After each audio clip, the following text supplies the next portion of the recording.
With this week being Sleep Awareness Week and this past weekend being Daylight Savings, I want to talk about the impact of daylight savings on our sleep for this week's Wellbeing Wednesday. Now, research will show you that ideally, the days leading up to daylight savings, that we would be slowly adjusting our schedule by 15 minutes a day to get ourselves in a place where we are adjusted to the new sleep schedule by the time daylight savings hits. However, for most of us, we weren't that proactive, and now we're finding ourselves days later. We're still feeling like we're dragging or fatigued and feeling sluggish. So what can we be doing now? The first key piece is going to recognize that we still want to keep to our sleep schedule. We want to be going to bed and waking up at the same time 7 days a week. Even though the clocks have adjusted, we want to help our bodies to really quickly reset and get our circadian rhythm where we want it to be.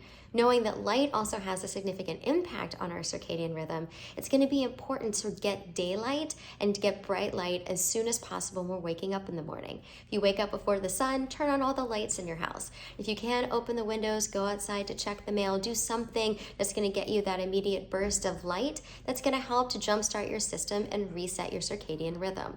We want to be cautious that we're not going to be relying too heavily on chemicals this next week to help ourselves stay awake and fall asleep. So while we may really want that extra coffee to get through that afternoon slump or feeling fatigued, do your best to avoid adding extra caffeine or having an extra drink at night to then help yourself feel sleepy at the correct time, because over time that is going to set off your body's system and help it to be able to get into its own natural rhythm when we're not relying on the chemicals and such. We do want to be cautious not to eat too much right before bed or drink too much right before bed, because that will also wake us up throughout the course of the night.